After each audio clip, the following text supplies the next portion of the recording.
विद्या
नको धनवंत नको कलावंत, मुखी दत्त दत्त राहो सदा।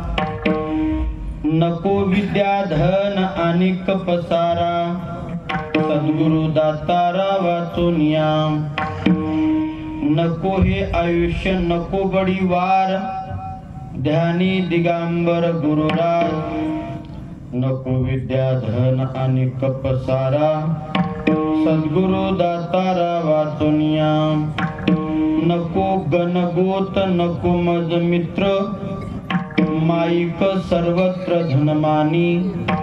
नको विद्या धन आणि पसारा, सद्गुरु दातारा वाचूनिया।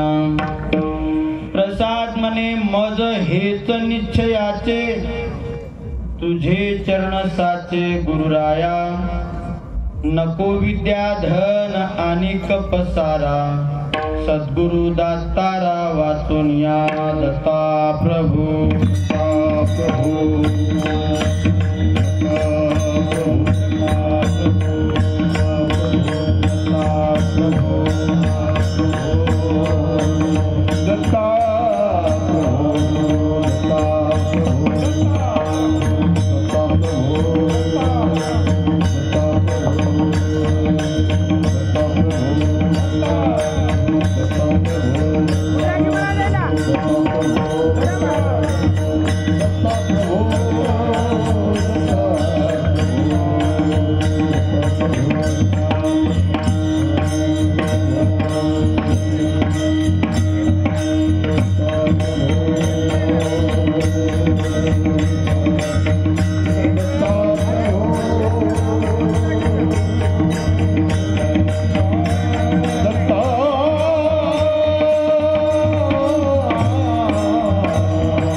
ब्रह्मानंदं परमसुखदं केवलं ज्ञानवृद्धिं द्वन्द्वातीतं गगनसदृशं तत्त्वमस्यादिलक्षणम् एकं नित्यं विमलमचलं सर्वादिसाक्ष्यभूतं भावातीतं त्रिगुणरहितं सद्गुरुं तन्नमामि।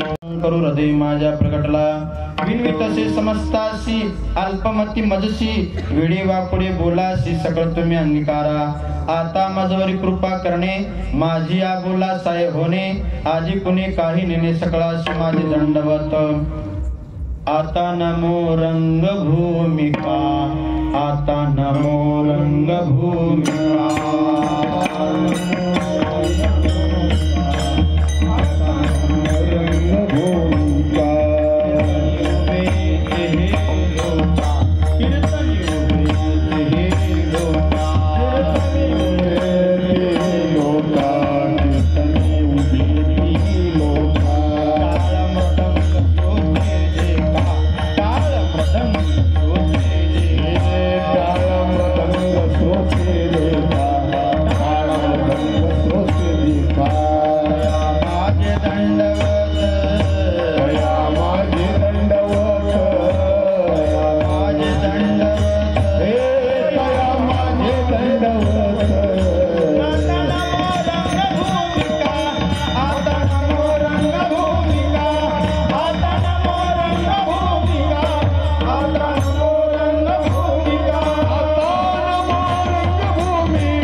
मुक्तीसाठी घेतलेला अभंग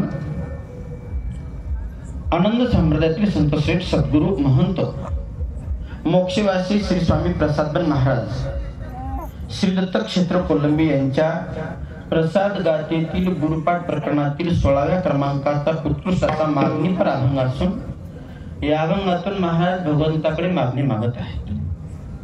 भगवंता, आम्हाला आमच्या जीवनामध्ये तुमच्या नामस्मरणा वाचून इतर धनाची अपेक्षा नाहीच.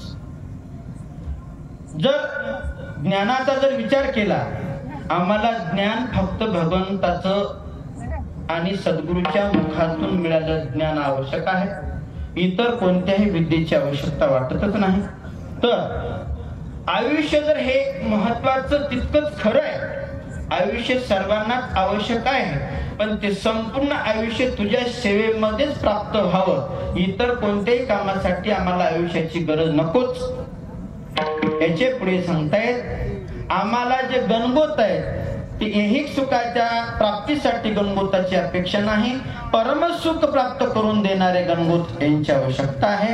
हा माझा दृढ भाव या मागणीविषयी निश्चयपूर्वक मी तुमच्याकडे मागणी मागत आहे.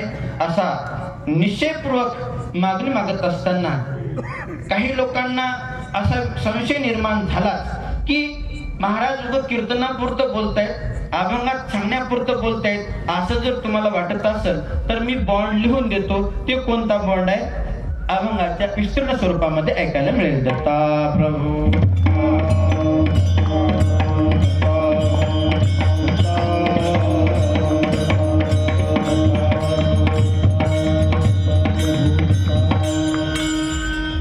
अभंगाचा प्रतिपादीविषय सोडवण्यापूर्वी आज मौजे कोकाटी सांगवी येथे आनंद दत्त संस्थान या परिक्षेत्रामध्ये अखंड दत्तनाम चातुर्मास सांगता व दत्तनाम सप्ताह सोहळा संत समर्थ बाळगिरी महाराज व श्री संत हिरागिरीजी महाराज यांच्या मूर्ती प्राण प्रतिष्ठेच्या निमित्तानं व श्री 108 श्रीफळांची महापूजा, दत्तकथा, कीर्तन, प्रवचन, अन्नदान हा अत्यंत उत्कृष्ट कार्यक्रम ज्याच्या संयोगाने म्हणजे आमचे श्री संत गणपत महाराज व या गावातील सर्व प्रतिष्ठित नागरिक संयोजक मंडळ आणि या कार्यक्रमासाठी सतत 7 दिवसापासून सुंदर गायक आमच्या गावचे वडगावचे हिरवा पाटील जाधव तसेच दत्तभक्तपरायण, माझ्या गावचं म्हणून लवकर नाव घेतलं असं म्हणू नका,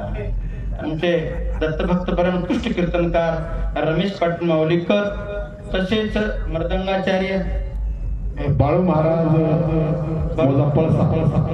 महाराज पळसा, लोणचे महाराज या ठिकाणी आमचे दानापूरचे माधवपुरी महाराज, गावातील सर्व टाळकरी मंडळी उपस्थित, प्रतिष्ठित टाळकरी, माळकरी, गावकरी, विणेकरी सर्वच श्रोते सज्जन मायबाप. आजचा हा अभंगाचा प्रति विषय असा आहे, संप्रदायाचा नियम असा आहे की आजच्या कीर्तनाच्या नंतर उद्याचं काल्याचंच कीर्तन असल्यामुळं आजचं शेवटचं कीर्तन म्हणलं काय अडचण नाही. संप्रदायाचा नियम आहे शेवटचं कीर्तन म्हणजे मागणीपर असतं.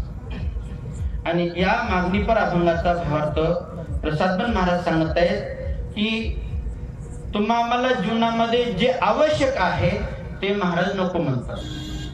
आपल्या मागणी व्यतिरिक्त विरोधात्मक दृष्टिकोनातून महाराज भगवंताकडे मागणी मागत असताना, देवा आम्हाला आमच्या जीवनामध्ये ऐहिक सुख हे केवळ काल्पनिक आहे. उपजेते नासे नासे ते पुनरपी दिसे, घटिका यंत्र जैसे परिभ्रमेगा. जे जे आम्ही डोळ्यांना पाहतो ते संपूर्ण नश्वर आहे.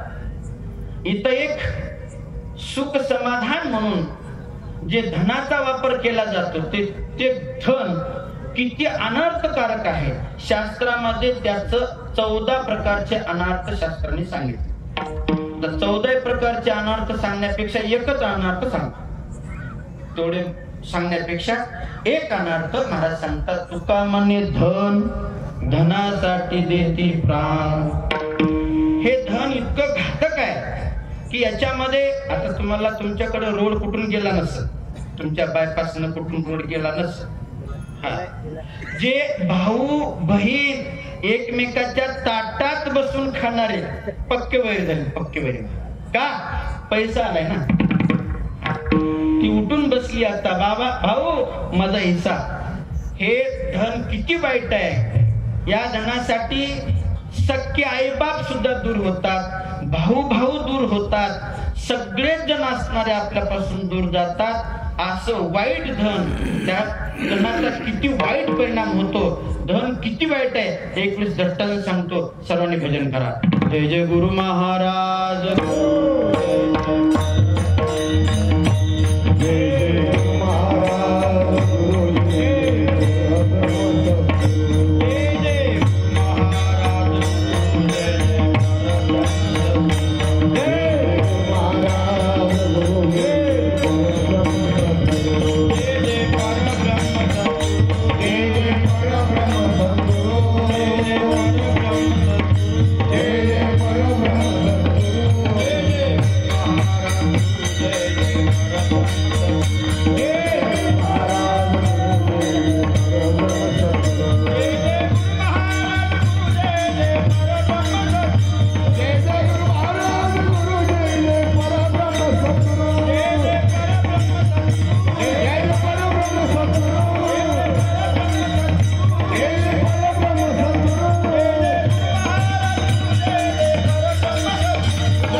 त्याच्यामुळं आपले गणगोत किती वैरी होतात याविषयी थोडस दृष्टांत देऊन सांगतो. एका कुटुंबामध्ये सख्खे भाऊ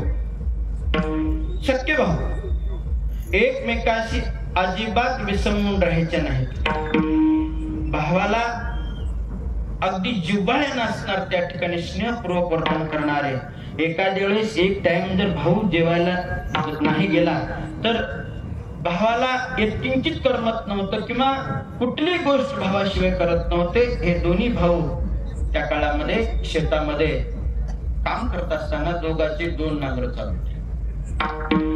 मोठा भाऊ पुढे होता, छोटा भाऊ मागे होता. दोन्ही अवत चांगल्या प्रकारचे चालू होते आणि चालता चालता मोठ्या भावाचा नांगर थोडा पुढे सरकला आणि छोट्या भावाचा नांगर मागे चालत असताना एकदम एक सोन्याचं भांडच वरी आलं. सोन्याचं भांड वरी आलं आणि त्या सोन्याच्या भांड्याच्या एका क्षणामध्ये एवढं वैरत्व निर्माण झालं.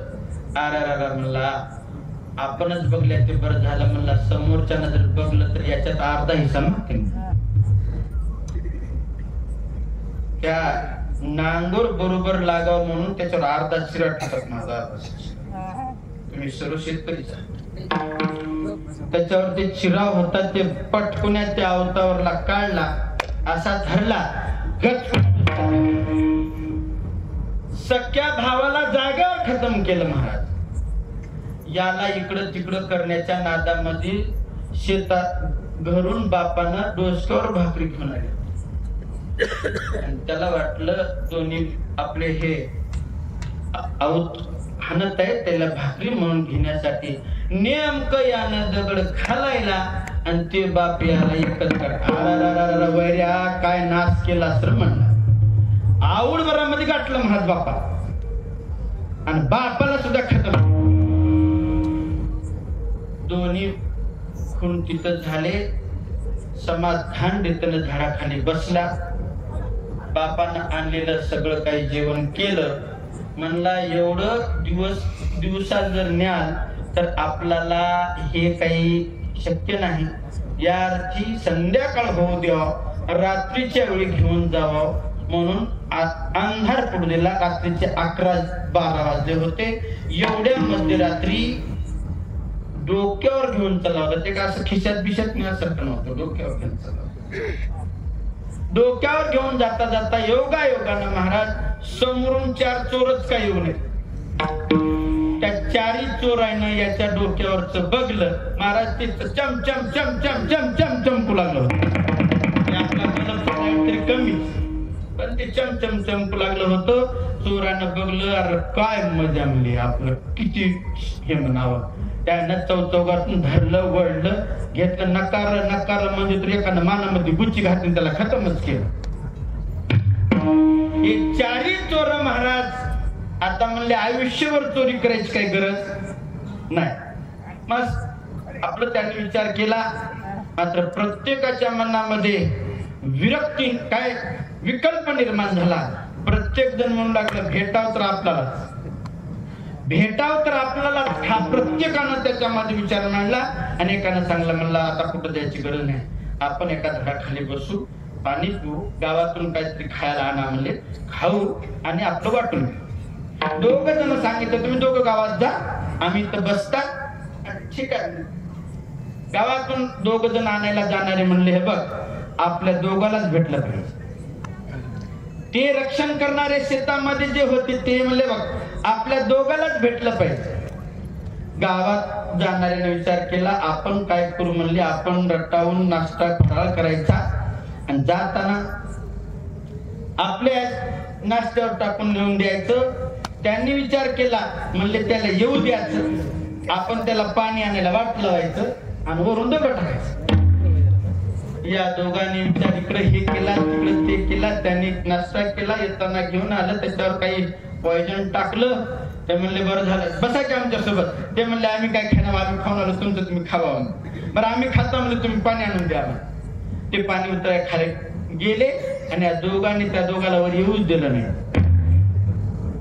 आता किती राहिले, 2 राहिले. त्या दोघांनी म्हणले आता आपल्या दोघांशिवाय कोण वाटून घेणार, आपण दोघच ना, हाय रटावून खायला. माझ रटावून त्याने खाल्लं. दोघे सावधान. दत्ता प्रभू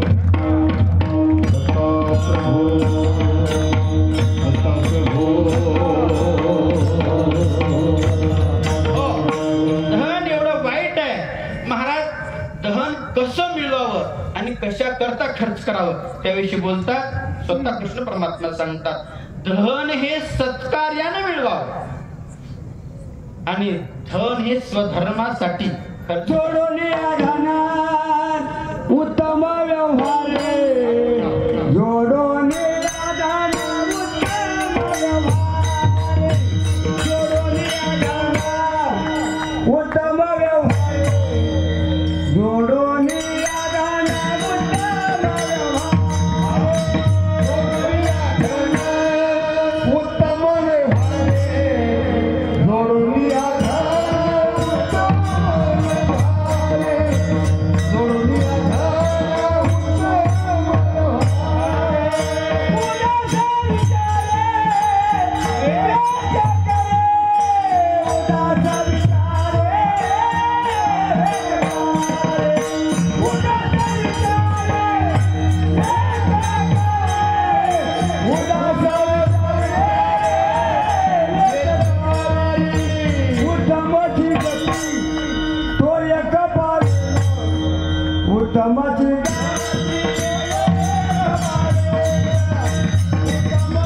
जोडून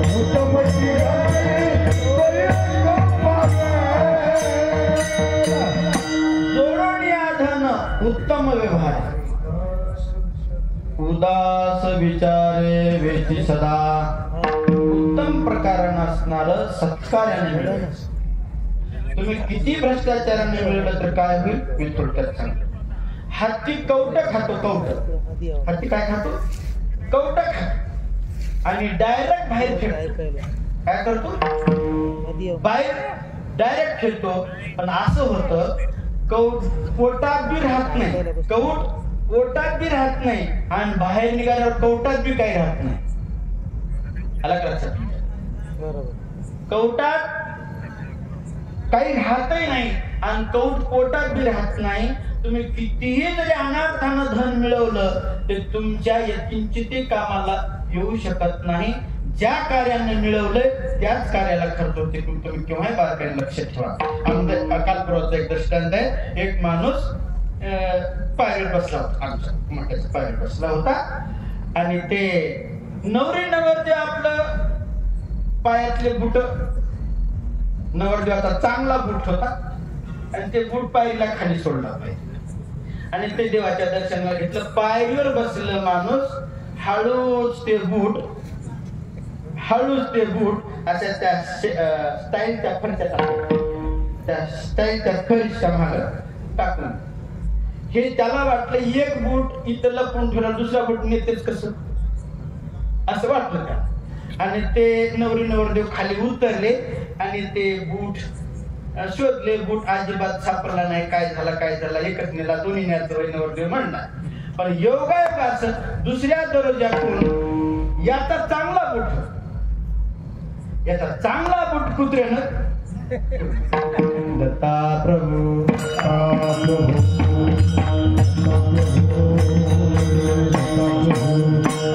तुम्ही जे कराल ते तुम्हाला प्राप्त होतच असतं.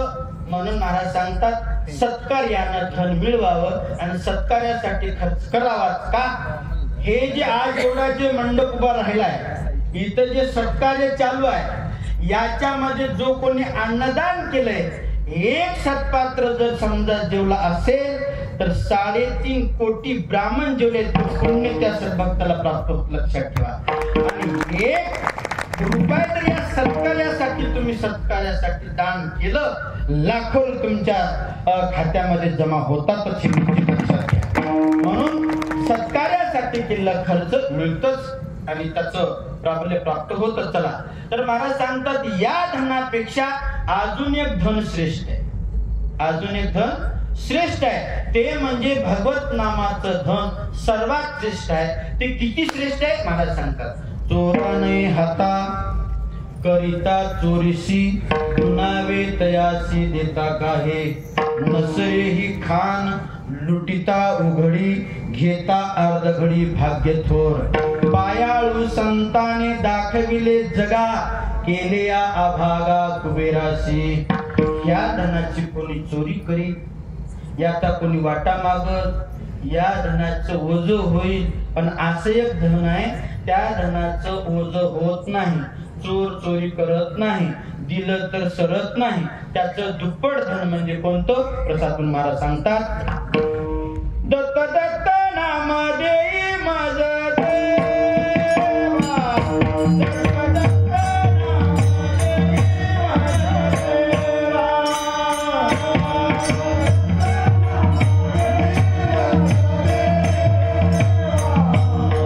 दत्त दत्त नाम देई माझ देवा.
सदैव मुखामध्ये येऊ दे. कारण हे परम भाग्यानुसार दत्त नामाचं स्मरण आपल्या मुखामध्ये असतं. अनंत जन्माची सुकृताची जोड असावी लागते. भाग्य तोरी नव्हे धनपुत्रदारा. अनेक गोष्टीने भाग्यवंत म्हणता येत नाही. महाराज सांगतात ज्याच्या मुखामध्ये भगवंताचं अखंड नामस्मरण आहे तो सदैव सुखी आहे, तो धनवान आहे. कारण ते धन असं आहे, त्या धनाचा उपयोग जरी पाप झाले अघोर दिगंबर नामाचा घडे उच्चार त्या पापाचा होय संहार नाम स्मरणे करुनिया दोषाचे झाले पर्वत म्हणून स्मरावा श्री दत्त रक्षाकार होय क्षणात नाम स्मरणे करुनिया दत्ता प्रभु हे दत्ता प्रभु दत्ता प्रभु दत्ता प्रभु दत्ता प्रभु दत्ता प्रभु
सेवेसाठी म्हणजे विलासरावजी चोळे साहेब अधीक्षक साहेब चोळे साहेब उपस्थित झाले त्यांच्याबद्दल एक वार सर्वांनी टाळ्या वाजवा.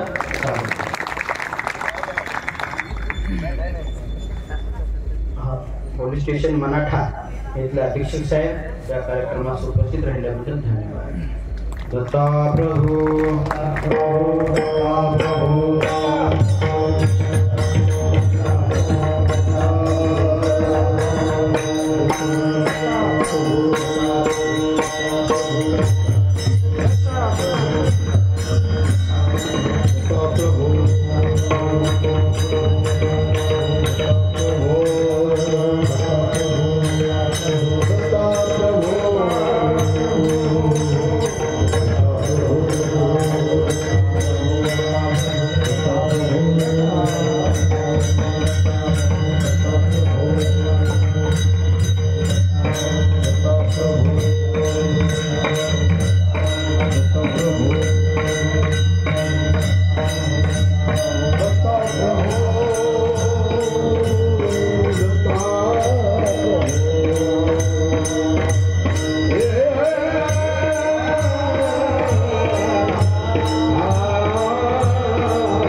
सर्वात श्रेष्ठ आहे.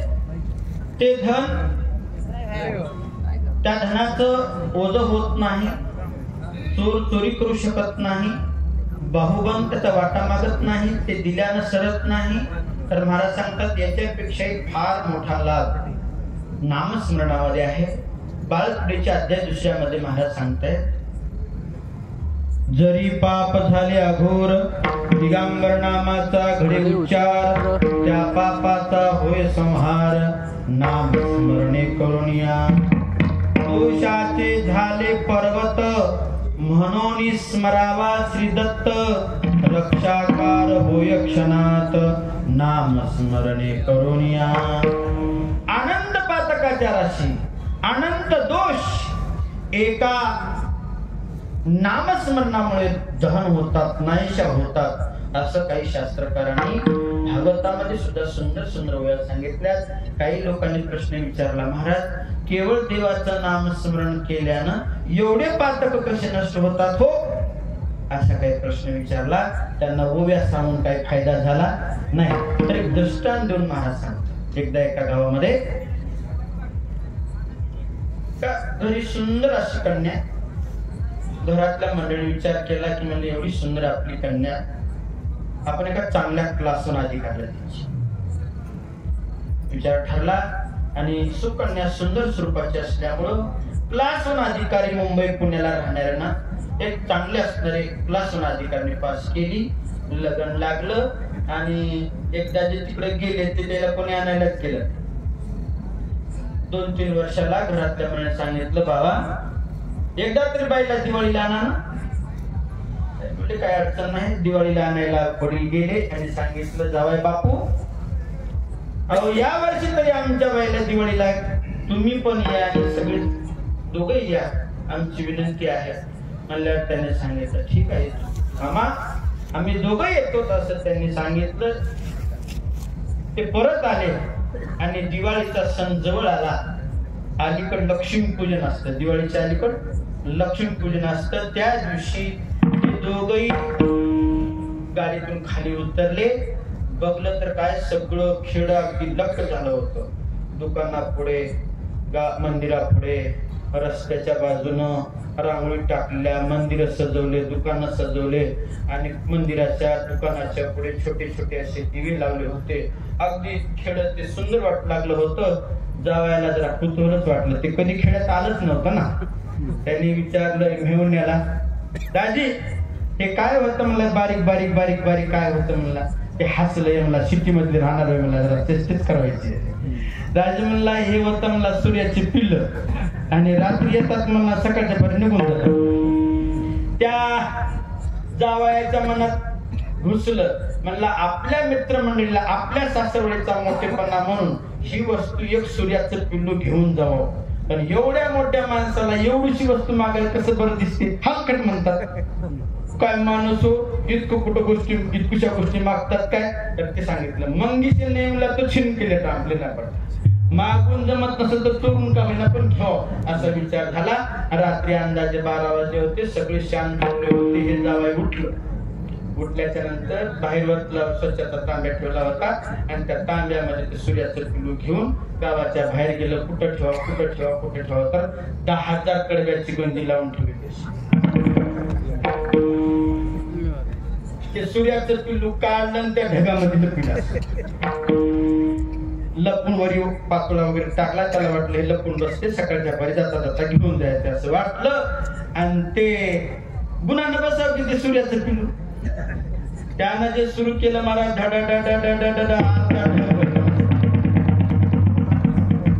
गावातल्या म्हणला जाग आली. कोणी माती टाक कोणी पाणी टाक गर्दा कर सगळ्यामध्ये हे गर्दा चालू असताना त्या घरातल्या मिळवणाऱ्या जाग आली. जावाई उठला. सगळे गेले. ती माती पाणी टाकू लागले. करता करता त्या जावाईने सांगितलं दाजी ते बाकीचा ढग जळून जाऊ द्या. आपल्या घरचं सूर्याचं पिल्लू आहे त्याला अगोदर बाहेर काढा. त्यानं डोक्याला हात लावला. दाजी ते सूर्याचं पिल्लू म्हणला दिवा म्हणला दिवा हे जळून टाकते म्हणला सगळा ढग. मला काय माहित आहे म्हणलं तुम्ही सांगितलं म्हणला की हे सूर्याचं पिल्लू आहे. जसं एक सूर्याचं पिल्लू सगळा ढग जळून टाकते तसं एक भगवंताचं नाम अनंत पातक नष्ट करते. दत्ता प्रभू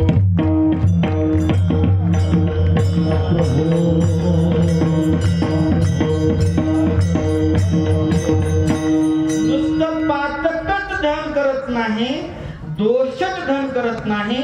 एक नाथ महाराज सांगतात दत्तना माता सोहा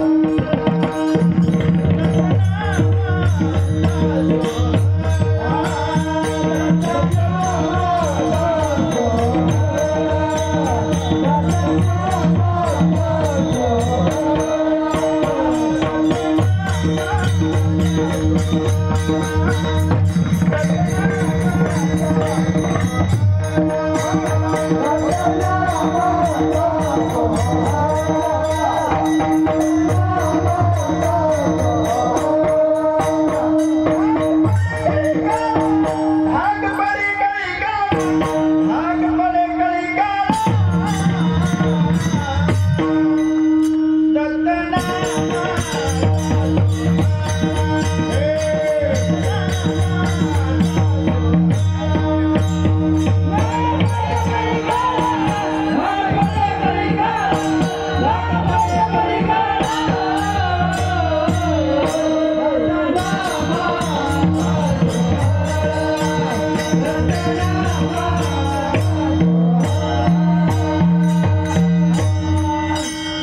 दत्त रूप होय प्राणी दत्त नामाचा सोहळा धाक पडे कळी काळाला धाक पडण्याचं सामर्थ्य एका नामस्मरणामध्ये आहे.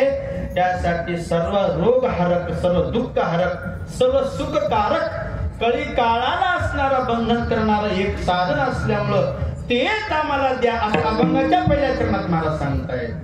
नको धनवंत नको कलावंत नको धनवंत नको कलावंत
नको धनवंत नको कलावंत.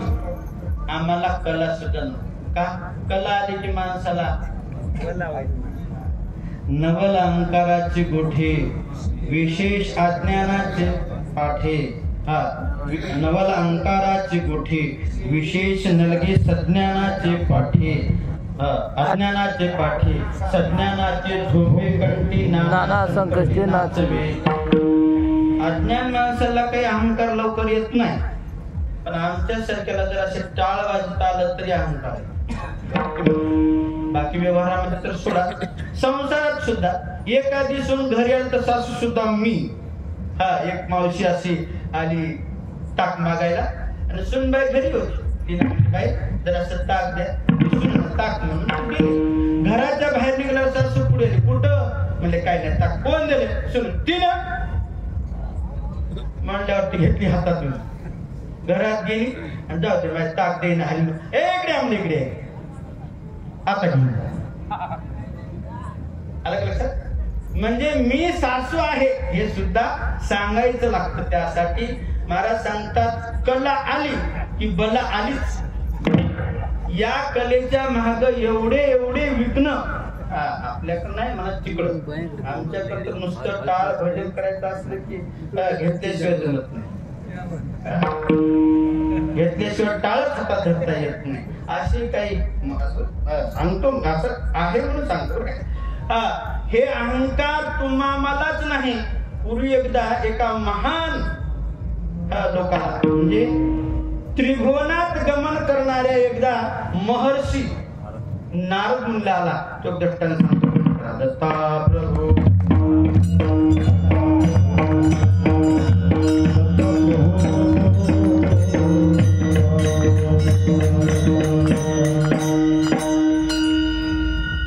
जांबवंतीचं लग्न आटोपलं. कृष्ण परमात्म्यासोबत जांबवंती सोबतचं लग्न आटोपलं. सगळी मंडळी जेवण करून शांत स्वरूपामध्ये बसली होती.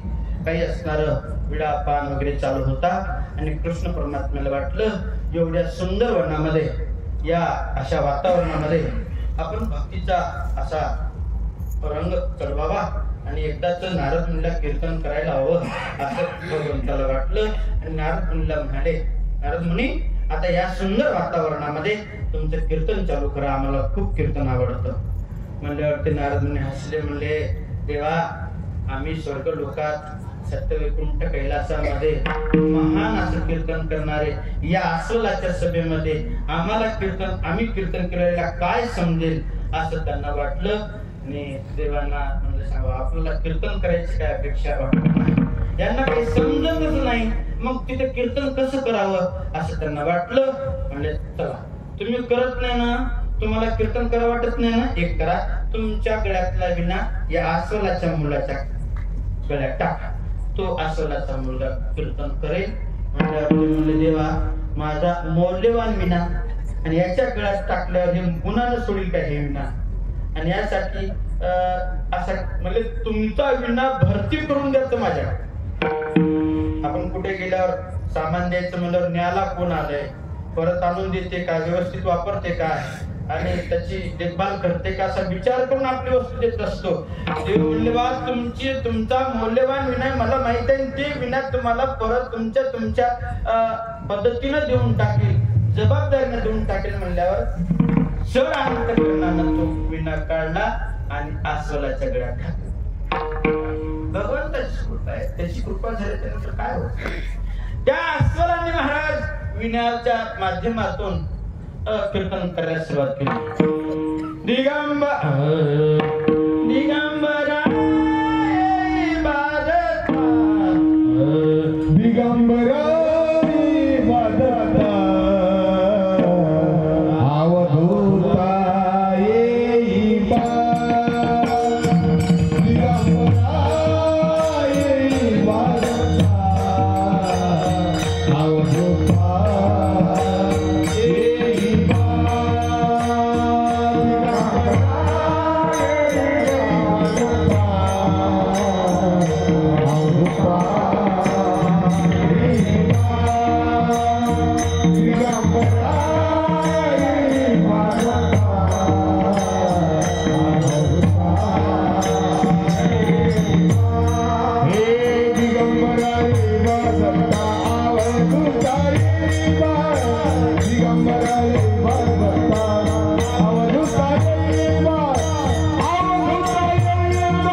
नामस्मरण सर्व काही अस्वल मंडळी मंत्रमुक्त तर झाली, पण जवळची पशु पक्षी सुद्धा ती मंत्रमुक्त होऊन गेली. नुसती मंत्रमुग्ध झाली नाही, अवस्था किती होऊन गेली.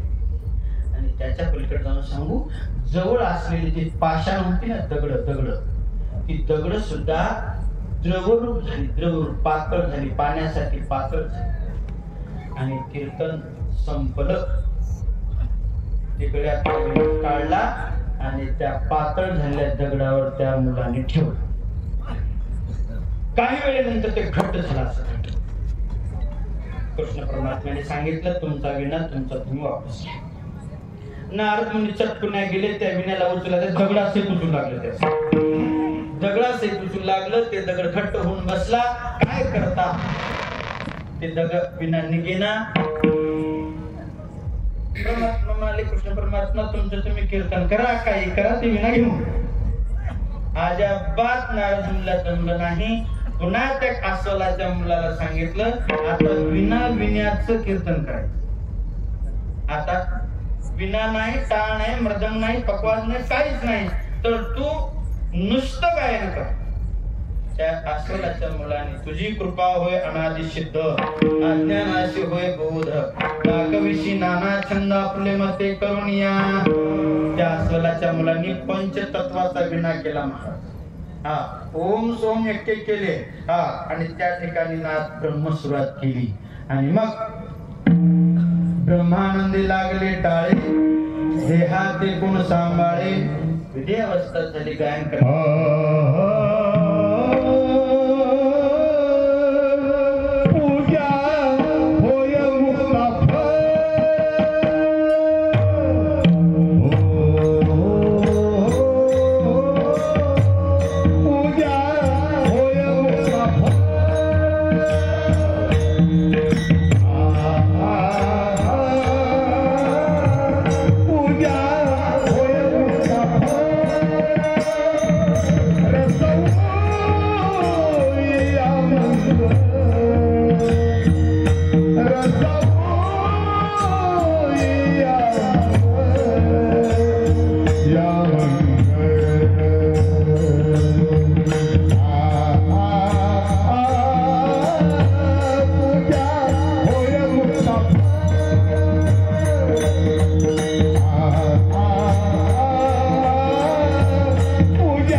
ब्रह्मानंदी लागले टाळे, देहाते कोण सांभाळे, आनंदाची दोरी आनंद तरंग, आनंदाचे अंग आनंदाचे प्रसंगाला सांगतात. ब्रह्मी ब्रह्मपण ब्रह्मत्व आणले, ते चरण सानुले, हृदयाचे ब्रह्मत्व अवस्था प्राप्त झाली. आणि पुन्हा त्या दगडाचं पाणी झालं आणि तो विना काढून नारदाच्या गळ्यात घातला. दत्ता प्रभू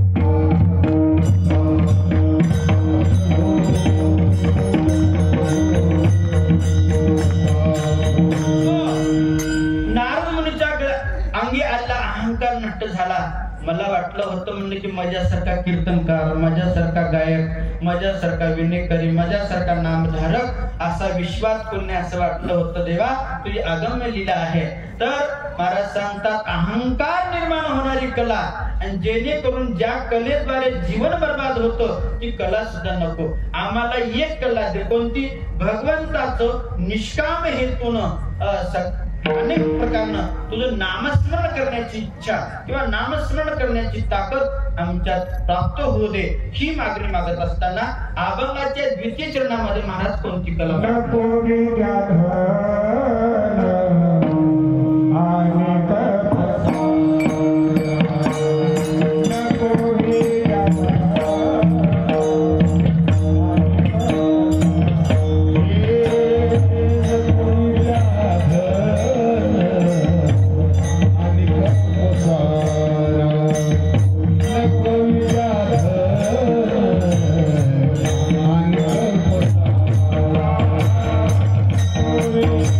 Oh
तेव्हा आम्हाला विद्या नको असं वाटतं तुम्हाला?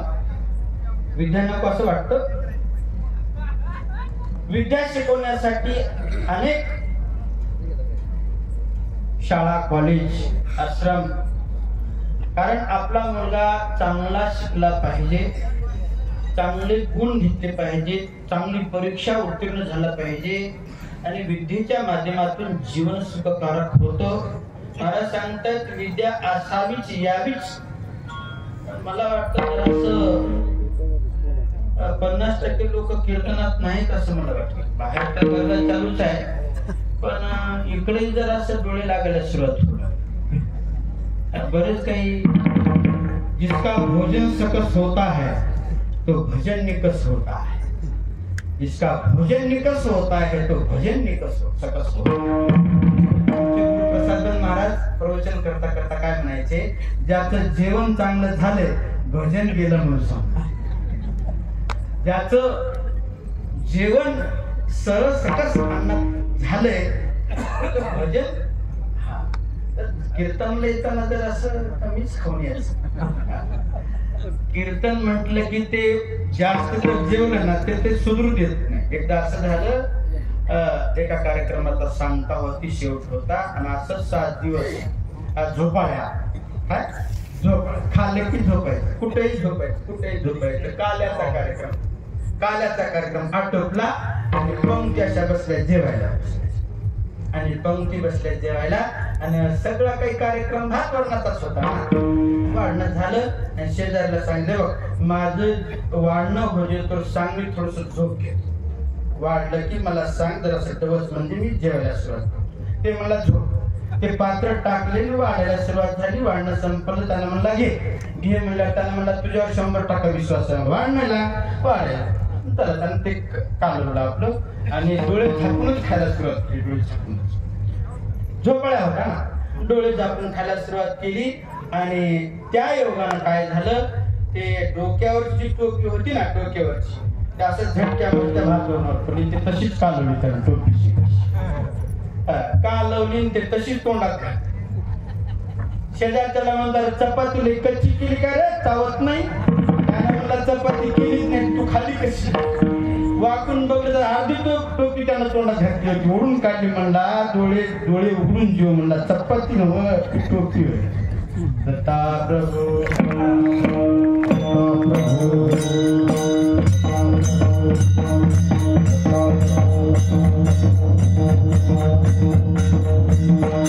आज जरी तुम्ही झोपला तरी 100% सबसिडी, पण उद्याच्या कार्यक्रमात पंक्तीला बसकर झोपू नका. महाराज अभंगाच्या द्वितीचरणात मागत आहेत, नको विद्या धन आणि प्रसारा, सद्गुरु दातारा वाचुन्या. विद्या ही सर्वांना यावीच असं महाराज सांगत आहेत. पण कशी? सद्गुरूच्या मुखातून प्राप्त झालेली कृपा अमृत जवळलेली ती विद्या आवश्यक तुम्हाला प्राप्त व्हावीच. का? गुरु ते ज्ञान, ज्ञानी आत्मदर्शन, दर्शनी समाधान अतिजयसे. सद्गुरूच्या ठिकाणी ज्ञान आहेच, पण गुरु केव्हा कृपावंत होतात? ज्ञानोबा सांगतात, सदशिष्य सत्पात्र श्रद्धाळू. सदशिष्य सत्पात्र श्रद्धाळू, तव गुरु होती कृपाळू, करती परज्ञानाचा सुखाळू प्रीती जेथ. गुरु केव्हा कृपावंत होतात? सदशिष्य असावा लागतो, सत्पात्र असावा लागतो आणि श्रद्धाळू असावा लागतो, तेव्हा गुरु कृपावंत होतात. गुरु हा संत कुळेचा, गुरु हा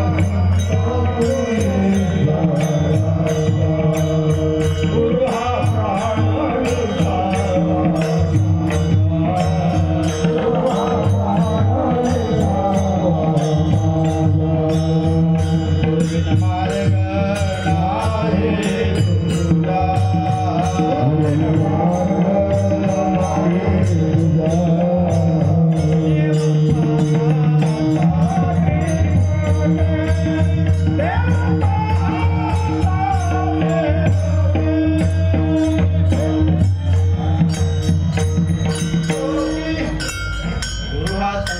होळीचा राजा, गुरु हा प्राण विसावा माझा, गुरुविन मार्ग नाही तुझा, देव पाहता त्रिलोकी. गुरु काय करतात?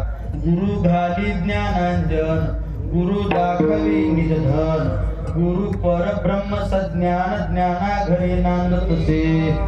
गुरु ज्ञानांजन घालतात किंवा सदशिष्य असेल पात्र पाहून दान करत असतात. एकदा एका गावामध्ये एक राजाच्या नगरीमध्ये बाहेर एक साधूची पर्णकुटी होती.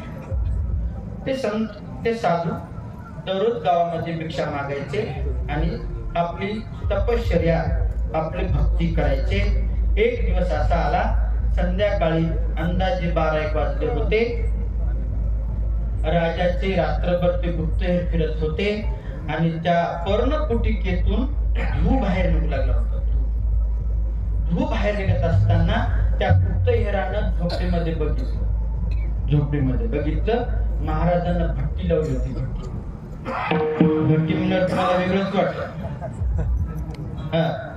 भट्टी दुसरी काही नव्हती, सोनं तयार करायची.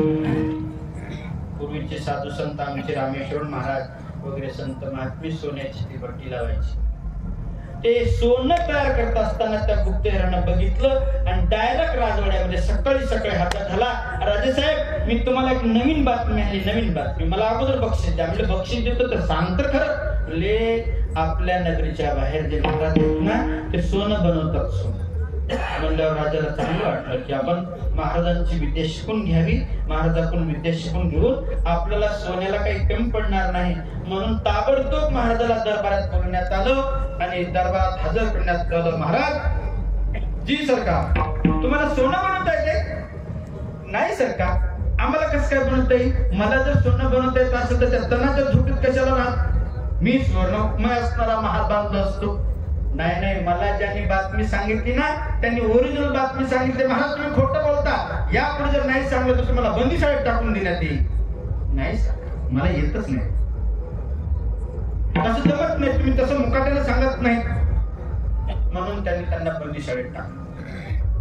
बंदीशाळेत दररोज संध्याकाळी राजा आपले अलंकार काढून ठेवायचा आणि सेवकाचं सोंग घेऊन त्या दरबारात जायचं. त्या बंदीशाळेत जिथं महाराजाला टाकले तिथं जायचा, त्यांना पाणी, चहा वगैरे सर्व काही द्यायचा, सेवा करायचा.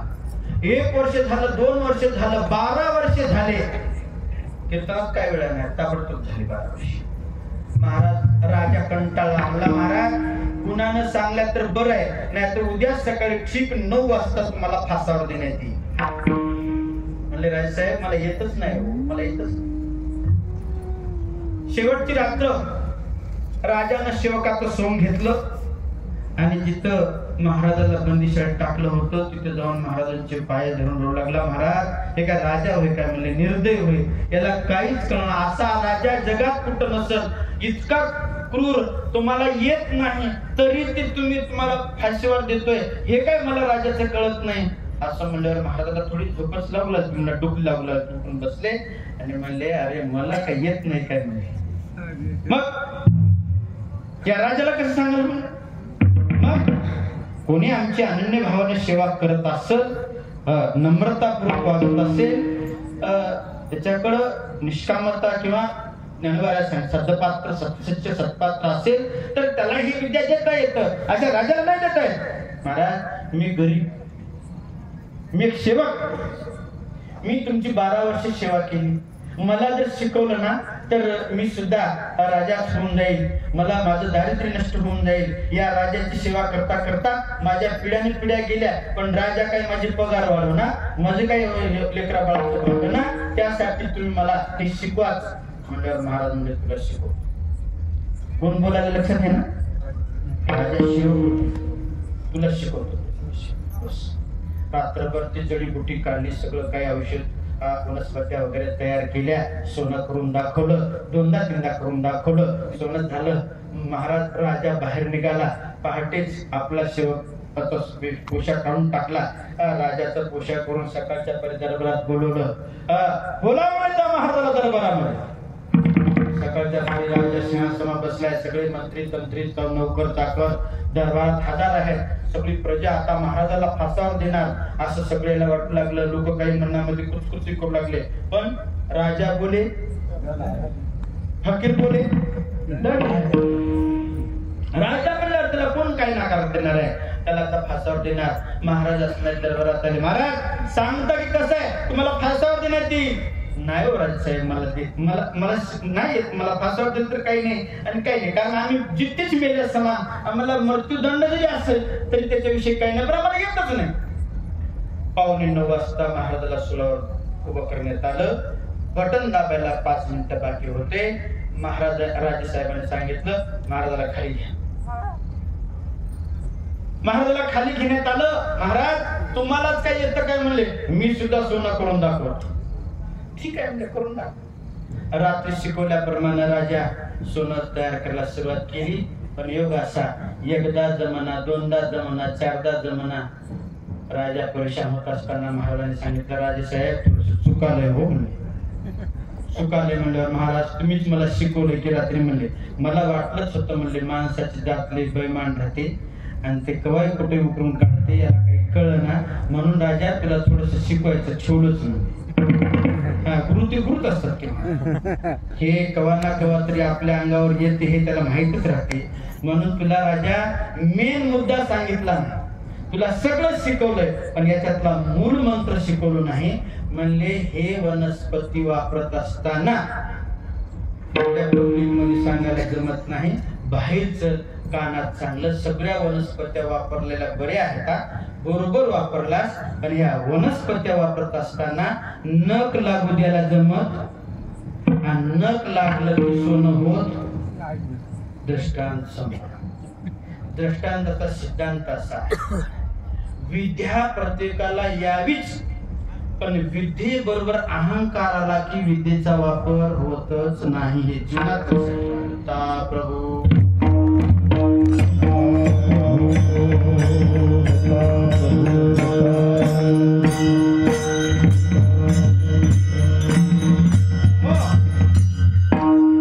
मनुष्य जीवन हे अहंकारयुक्त आहे, विकारयुक्त आहे. आणि ते जसं जसं ज्ञान प्राप्त होतं तसं तसं त्याचा अहंकार वाढत जातो. वेळोवेळी सद्गुरात काय करतात, त्याच्यातला अहंकार नष्ट करण्याचं काम करतात. त्याला सद्गुरु त्याची जी पात्रता दाखवण्याचं काम करतात. म्हणून ते सद्गुरूचं ज्ञान सद्गुरूच्या मुखातून सदशिष्यापर्यंत यावं. म्हणून महाराज सांगतात, नको विद्या धन आणि तपसारा, सद्गुरु दातारा वाचुनिया. सद्गुरूच्या मुखातून आम्हाला ज्ञान मिळावं का? तुकोबारा सांगतात, सद्गुरु वाचुनी सापडे ना सोय, धरावे ते पाय आदी आदी. तर अभंगाच्या तृतीय चरणामध्ये महाराज काय नको हे आयुष्य नको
नको बडीवार ध्यानी दिगंबर गुरुराज महाराज सांगता आम्हाला आयुष्य नको का नुसता मोठेपणा सांगण्यात आणि व्यर्थ कामात व्यर्थ जगण्यामध्ये कुठल्याच प्रकारच्या आयुष्याची गरज नाही का आयुष्य मोलाचे वेचिले संसारी येऊन शरीर हित काय येऊन नामासाठी करिता चावटे शेवटी नसनवटे जाणे लागे इकडे तर सांगतायत आयुष्य एवढं श्रेष्ठ आहे इतकं श्रेष्ठ आहे नरदेहाचे आयुष्य क्षण मेरू पृथ्वी तिथल्या स्वर्ण नमळेची एक क्षण आयुष्य नरदेहाचे काय सांगू भक्त राया हे वय जाऊन देवाया कोटी रुपये खर्च केलिया एक घटिका आयुष्य न मिळे इकडे आयुष्याची महत्व एवढी सांगतायत आणि महाराज सांगतात आयुष्य नको याचं कारण काय की जर हे आयुष्य सत्कार्यामध्ये सत्कर्मामध्ये भगवंताच्या कामामध्ये जर नाही खर्च केला नुसता मोठेपणा सांगून आम्हाला आयुष्याची काय किंमत आहे काही कुठल्याच प्रकारचं संसारामध्ये किती तुम्ही कष्ट करा किती मेहनत करा शेवटी मार्ग शून्यच शेवटी एक ना एक दिवस ते म्हणतात काय केलं आमच्यासाठी काय केलं आम्हाला हे शेवटी त्याची मार्ग मिळतातच मग कितीही जरी आयुष्य असणार या संसारामध्ये खर्च केलं तरी त्याला कुठल्याच प्रकारचा अर्थ ठरत नाही आम्हाला अल्पायुष्यच दे मात्र सदैव कारण किती आयुष्य किती लोकांना आयुष्य होतं महाराज चल 14 कल्प आयुष्य बघताला गेलं होतं 27 कल्प देवांनी ऋषीला होत एवढे मोठे ऋषी महान संत एवढे आयुष्यवान होऊन गेले काही लोकांना अल्प आयुष्यामध्ये ज्ञानोबा राय 21 वर्ष प्रसादन महाराज 51 वर्ष असे काही संत महात्मे अल्प वयात गेले मात्र सर्व जगाला प्रकाश देऊन गेले काही लोक 12 वर्ष बाजूत खुचकत राहतात घरचे जवळ करणार तर देव बी जवळ करणार कुठं मदत महाराज सांगतात नुसता बडीवार अहो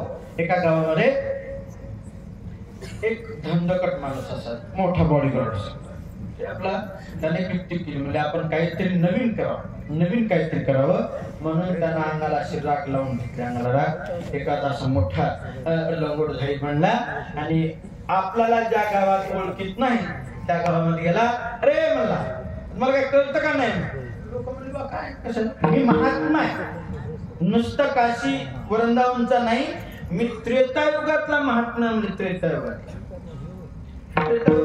लोक दर्शन करू लागले बाया पुढं सगळं काही त्रेतायुगातला महाराजच्या खेड्यामध्ये वार्ता पसरली लोक दर्शनाला बाहेर लागली सगळं कळत एक चांगल्या एका खेड्यामध्ये गेला आणि तिथला एक माणूस हुशार होता त्रेतायुग होऊन बरेच काही वर्ष झाले त्या काळचा माणूस आता राहणं शक्य नाही तर त्याने विचार केला थोडीशी परीक्षा बघावं आणि ते परीक्षा बघण्यासाठी त्यांना असं महाराज सांगू लागला होता त्रेतायुगामध्ये काय गाया काय दूध काय तूप काय काय ऐश्वर्य म्हणता हे कुठून चटकन दिली त्याने त्या महाराज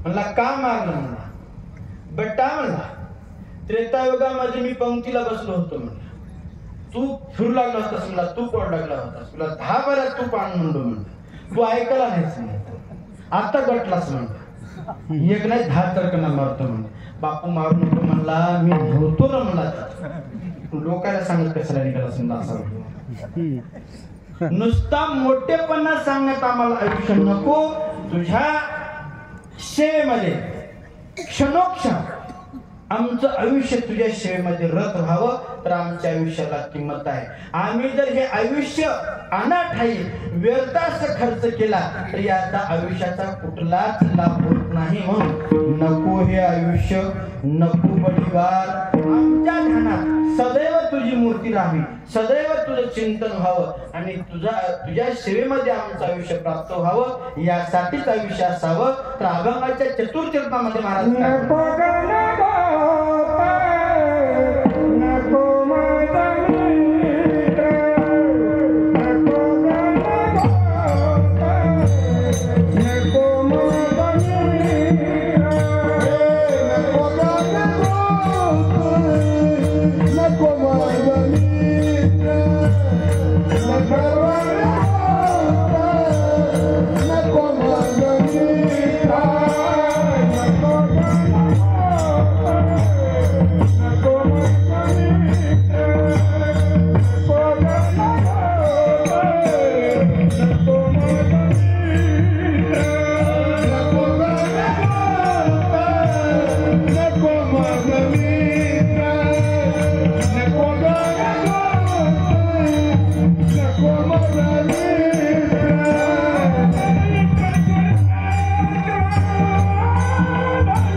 मित्र माईक सर्वत्र धनमानी.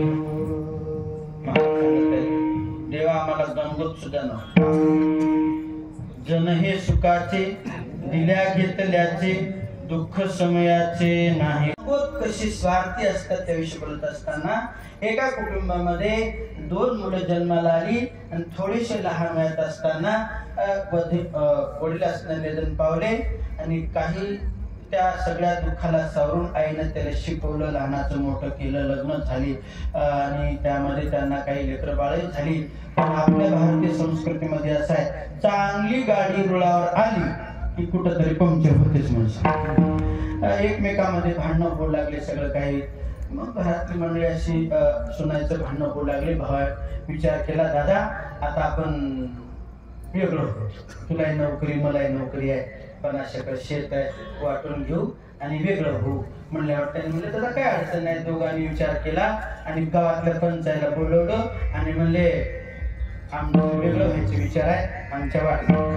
म्हणले सोपं आहे, तुलाही नोकरी आहे त्याला नोकरी आहे, 25 एकर तुम्ही वाटून घ्या, अर्धा वाडा वाटून घ्या, झाली वाटणी. सगळा विचार झाल्यावर एकानं म्हणलं अरे पण हे म्हातारीचं कसं होईल.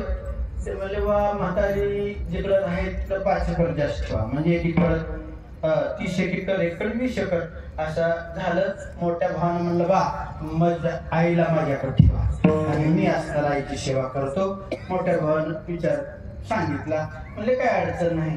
सगळा विचार झाला गावातल्या चौकामध्ये आणि दोघे घरला येत असताना मोठ्याची बायको दारातच उभं होती. ती उर्वशी म्हणाली, हा रंबा. तिनं म्हणले कसं झालं काय झालं. आई काय सांगू म्हणला, आपल्याला 30 एकर जमीन आली आणि आपल्याकडे आई आली. असं म्हणून आई आली काय येडे हा म्हणजे काय पागल. तुम्हाला मला वाटलंच होतं म्हणजे तुमच्यासारखं येडं कोणीच नाही. काय झालं तिच्यासाठी हे सगळं नाटक केलंय म्हणलं. तिलाच आपल्या घरात आली का, अजून 10 एकर तिकडच घालून टाका, मात्र आपल्याकडे ती म्हातारी नाही. ते गुरुकुल्यात फिरलं. स्त्री सांगेल ते प्रमाण, माता वाटे की वैरीण, ऐकावया शास्त्र पुराण मनीषीने येतसे. पत्नीनं बाकी तुम्ही कीर्तन किती सांगा काही फरक पडत नाही. आणि घरच्या पत्नीनं गुरु करू तू काही चल घे मग झालाच तयार. इकडे महाराजांना किती वेळा म्हणून द्या बापू गुरु कर ऐकत नाही. आणि घरच्या पत्नीने म्हणत जरा गुरु करू तो महाराज आले म्हणलं ए चल ते मग घेणार. हे लवकरात लवकर ऐकणार साधन म्हणजे पत्नी. ते पटकुने असणार त्या ठिकाणी पुण्यात फिरलं आणि गावातल्या लोकांना सांग मला आमचा विचार बदल झाला नाही इकडे म्हणजे काय झालं म्हणजे आमच्या घरच्याचं म्हणणं आईला आमच्याकडनं अजून 10-15 एकर तिकडच राहू. नंगे मान म्हणलं आता तू नाही तर मला तर पोचाव का टाकत वाशिव कोण आहे म्हणून ती घरला परतल्यावर ती नंग्याची पत्नी ती असणारी पार्वती तिनं म्हणली काय झालं म्हणला आई आपल्याकडं 40 एकर जमीन 10 एकर तेलाच राहील की म्हणला याच्यात ते येडे त्याच्यापेक्षा तुम्ही येडे म्हणजे तुम्हाला काही कळणार काय नाही. मग 50 एकर तेलाच राहू द्या आपलं नोकरीवर सगळं काही भागती नाही. तर महाराजाला लोक विचारतात महाराज मग तुम्हाला कोणी गंगोत लागते की नाही काही लागते की नाही तुम्हाला काही लागे ना महाराज म्हणतात लागते. तुम्हाला माय बाप लागतात कोण दत्त माझी माता दत्त माझा पिता.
माझे आई बाप जर कोण असतील तर भगवान दत्तप्रभू आहे. दत्त माझा गुरु दत्त माझा तारू उतरी पहिलं पारू भव नदीचा दत्त माझे धन दत्त माझे मन सोयरा सज्जन दत्त माझा.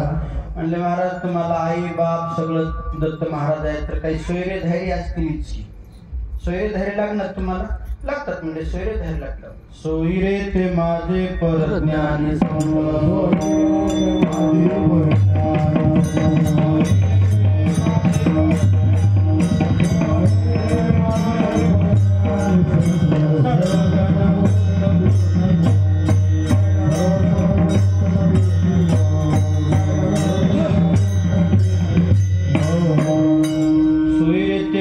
परज्ञानी संत सर्व गणभूत पूर्णतेचे त्यांच्या चरणाचा रजकी रजक दासाचा सेवक दिनरंक हे माझे गणभूत होत आणि तेच माझे जीवाचे सार्थक करणारे एकमेव सोयरे आहेत. ते सोयरे माझ्या जीवनामध्ये सदैव भेटावेत. मिलना कठिन है संत का बड़े भाग से पाते कहीं मिल गए संयोग से सत्संगति मिलती नहीं. सत्संग जिनको मिल गया वो जन्म का साफल्य है. अधिकार उनका क्या कहूँ शान शाखे तुल्य है. भगवंताची भेट म्हणजे संतांची भेट आणि त्या संतांची भेट आम्हाला सदैव व्हावी अशी अपेक्षा महाराज मागणी प्रकरणातून करत असताना वेळेचं अनुसंधान साधले. जसं फास्ट मध्ये एकदम स्पीड ब्रेकर न लावता इथपर्यंत आणून सोडलो.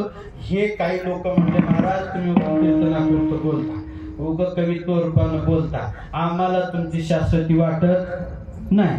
जेवढं काही राजकारणी लोक बोलतात मागणी पूर्ण करतात असं आम्हाला वाटत नाही. तसं उग मोठेपणा बोलू नकाच म्हणल्यावर महाराज सांगतात तुम्हाला गॅरंटर लिहून देतो एक बॉन्ड लिहून देतो. ते बॉन्ड कसं आहे किती महत्वाचं आहे याविषयी तुम्हाला थोडंसं चिंतन करायचे. हात मोकळे करा आणि भगवंताचं चिंतन करा. दत्तराज माऊली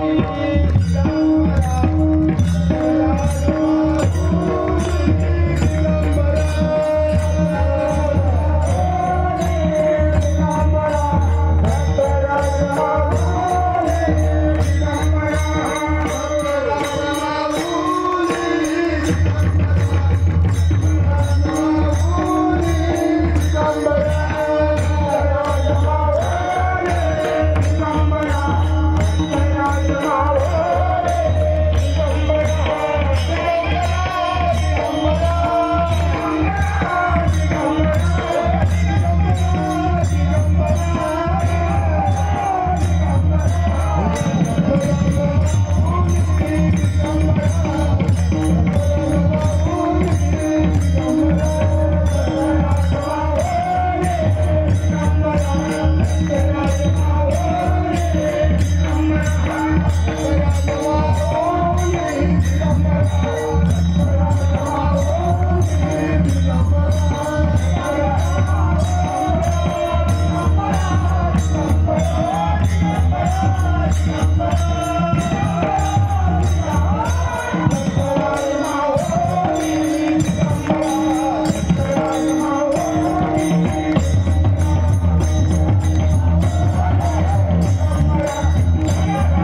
Hey,